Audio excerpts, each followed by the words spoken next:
And good morning, everybody. It's 10:05 here at Power Talk Radio, 1460 and 101 FM.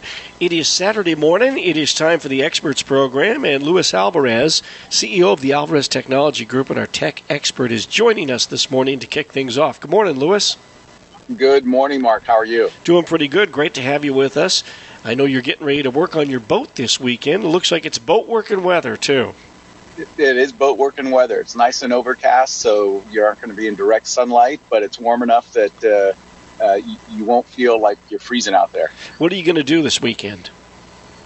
So we're gonna. My buddies and I are going to basically pull the boat on into the boatyard. We're going to sand the bottom, take off the old paint, just kind of repaint it and sand it, and then do some deck work and, to get her back in ship shape for sailing season. Okay, which will be starting in just a few weeks. Yeah, we're getting ready to. Our first races are about 2 weeks away. Excellent. All right, well, let's move on to the tech topic of the morning, and that is the following. It's that Microsoft is hoping some new technology will help Americans trust voting systems again. This is a different take on electronic voting. What's going on here? Well, electronic voting has been really put through the ringer the last few years, with many people complaining that hackers can get into electronic voting systems and people not trusting them. So there's been this push to go back to paper ballots, and the problem with paper ballots solely is that it makes it hard to tally elections because you got to go in and somebody has to manually input all that information. So it's much more labor intensive. So what Microsoft has done is they've created this new way of voting, this electronic voting platform called Election Guard. But they put fail-safes in there to essentially, acknowledge that, yes, any system can be hacked, but this system in particular can detect when somebody's trying to hack it, and therefore, raise the alarm that, hey, there's something going on here. And it also produces, in addition to tallying the votes electronically, it also produces paper ballots, one for the polling station and one for the voter, that can be the fallback in case there's suspect hacking or something that they suspect is going wrong with this voting system. And really, what they're trying to do, Microsoft's not going to make any money doing this. In fact, they're already indicating that this is going to be a $100 million effort on their part that will show very little payoff. But what they're trying to do is just restore confidence into the voting system and allow us to move forward rather than having to go backwards with the way that we vote. And then I guess the idea behind this is to make hacking pointless. And how would it do that? Well, so what this Election Guard system does is, as soon as somebody tries to hack into it, as it detects that there's something going on that's unusual, it will send alerts out to the folks at the polling station, who will immediately be able to shut down that device and then revert back to the paper ballots to, essentially saying, hey, anything that's been collected electronically on this polling station or this voting machine is suspect, so we're not going to use any of it. We're going to revert back to the paper ballots that we've collected. But if nothing happens, then those paper ballots are destroyed and the electronic tally will continue. So it really is designed with the idea behind it that you can never make a hack-proof anything. And I agree with that sentiment, despite the fact that it has a lot of encryption in there, and each individual vote that's cast is encrypted. And so even though a hacker gets into the device, decrypting each vote is a very laborious process, and really being able to change it becomes impossible. But nevertheless, they acknowledge that, hey, something can happen, and we just need to be able to detect that something's going on and shut that system down. Sure.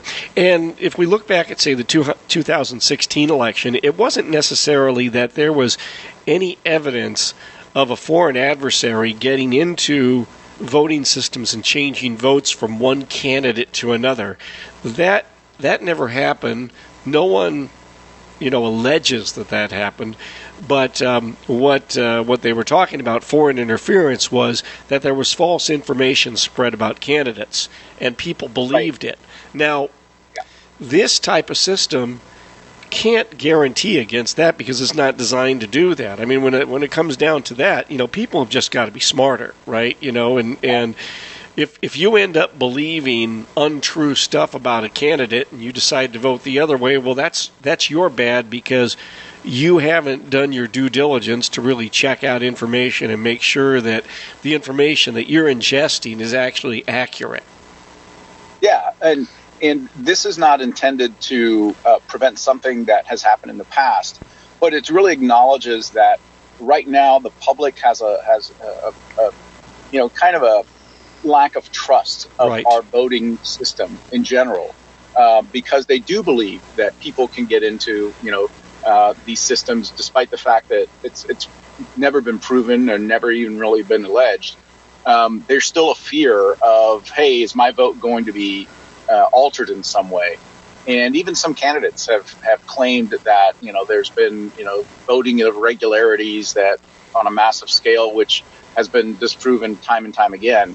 So the hope is that with this kind of system, rather than going back to the hanging Chad world, right, of the 2000 election, we can continue to move forward to make elections more available and faster and more transparent, without having to revert back to an antiquated system that really doesn't fit a population in the 21st century. Sure, and the other thing too is that while paper ballots are hack-proof, it doesn't mean that you can't steal an election with paper ballots. It's been done time and again. I mean, probably the most notable example of a stolen election was down in Texas in a Democratic primary for the U.S. Senate in 1948 when, there was absolute evidence, rock-solid evidence, and Robert Cairo, the great historian who's written 5 volumes on the life of LBJ, wrote about how Lyndon Johnson stole the 1948 Democratic primary from Coke Stevenson with manufactured votes and illegal votes in 3 counties in South Texas. And that was all paper ballots. So you can't just stand up and say, well, if we had paper ballots, we'd never have an election hacked and we'd always have the correct results, because there are so many examples through American history of elections being stolen with paper ballots. Yeah, and paper ballot boxes being misplaced or stolen or never turned in. It's really easy with paper to affect an election much more than with electronic voting. Oh, absolutely. And something, Lewis, in that election, there was a precinct box, I think it was box number 13, that had 900 votes in it, right? And I think there were 15 precincts in that particular region. There were 900 votes in box number 13, but there were only 400 registered voters in the precinct.